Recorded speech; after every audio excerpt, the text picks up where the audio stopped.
let's start with the most lofted club in my bag. This year I've got a 58 degree sub 70 in the JB model. It's in a black nickel finish. It's got my dad's name engraved in the back as well, which I like for a little bit of sentimental value.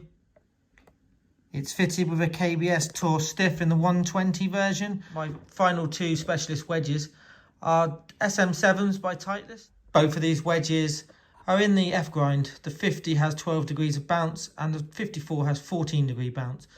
Both these wedges, as well as the 58 degree sub 70, have been altered in lie angle, so they're actually 2 degrees flat, which just helps me to eliminate the long left miss. These are fitted with the SM7 wedge flex, which is the shaft that was fitted for me. Again, both wedges fitted with the +4 Golf Pride grip, which again, like I said, being tapered allows me to grip it at different positions or place my hands on different positions on the grip, and it still feels very similar.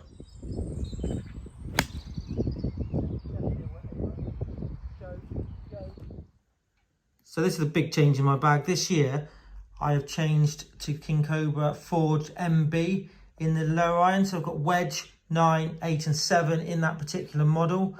It's a club that I've worked with and used over the last sort of 3-4 years before I was using sub 70, and I had some good results with them. So it's just a bit of confidence really putting them back in the bag.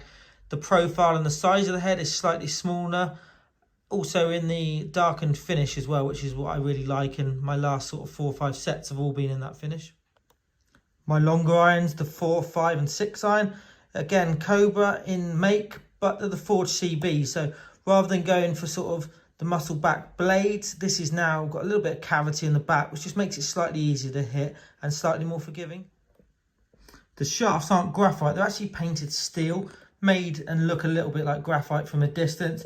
We've got a KBS shaft in there again. It's an S-Taper 120, so not overly stiff. It's in the stiff version, but being quite heavy, it just plays slightly stiffer. I was always one that used regular shafts before in my irons, so I like to work the ball a little bit more. But this shaft just gives me a little bit more stability and has also improved my accuracy. This is very much a traditional grip on my irons. It's the Golf Pride Tour Velvet. It's an old classic. It's an old favourite. Probably, in my opinion, one of the best grips on the market. It's nice and soft. It's durable. It lasts. The clubs came with these grips, and at the moment, I've got no reason to change. The lie angle on these clubs are all standard, so I've checked them all. There's nothing different with them. I mean, I did get fitted before. Again, my irons previous models were flat. But after doing some testing on the golf course, the actual flight and shape of the shot was quite neutral. So at the moment, I've decided to keep them as they are. I may alter them at some stage, but currently that's what I'm going to play.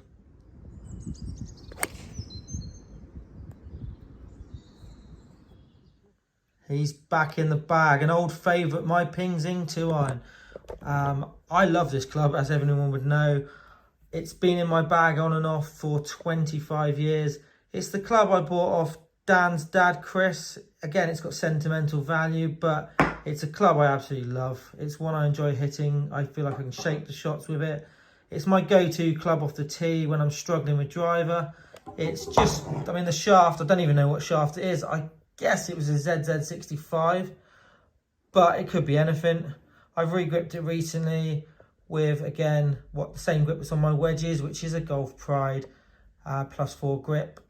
Just 'cause I like the colour on that one. No reason really, other than that. I'm gonna give it a good roll.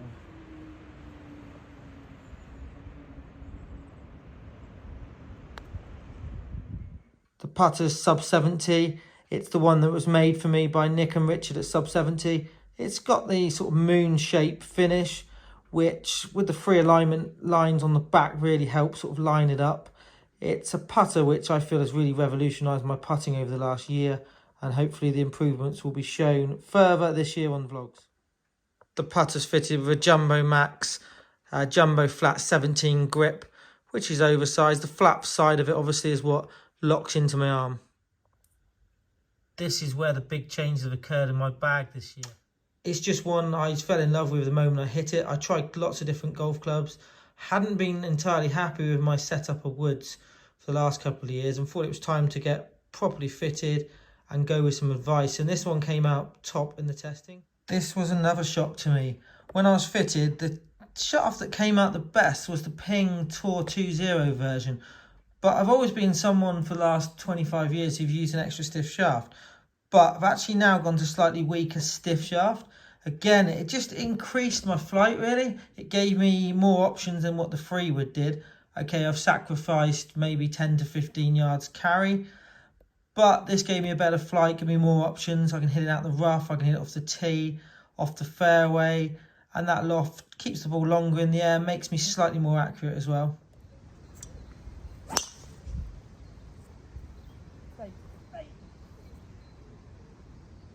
Might be in that trap. The driver of choice this year is the Ping 430 in the 9-degree model. But after fitting me Harry, we decided 10-degree give me sort of optimal flight, spin and accuracy. So we've set it at that. The club is set in a neutral position as well with the weight. It's a slidable weight, it's adjustable. I tried it on the draw version to begin with, but I was hitting a few lefts. So we've actually now popped it back to neutral, and that's the setup we will start the year with. Again, the shaft is just the 2.0 in the stiff version. It was a surprise that I'm not using X, and we've got some sort of Tour Velvet 360 grips, which are standard on both the driver and 5-wood. But what's the ball of choice this year?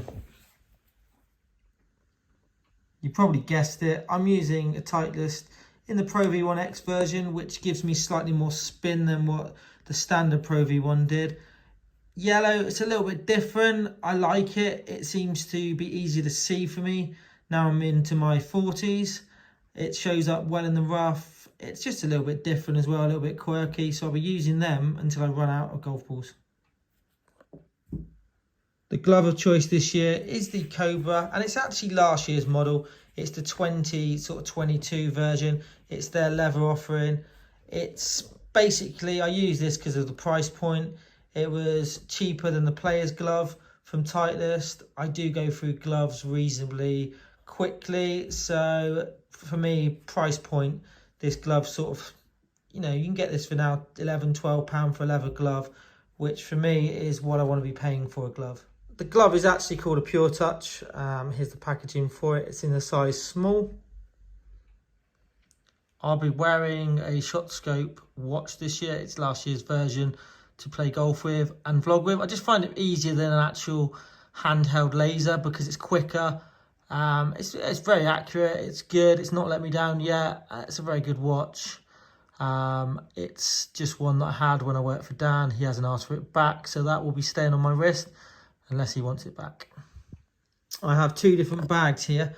Sunday morning show, so it's just a nice reminder of what we used to do, but they contain two different things in them. The first bag just contains some loose tees, lots of different size and shape, always wooden though, good for the environment. And the second bag, I have a variety of stuff. I have a marker pen, obviously to mark your golf ball to identify it.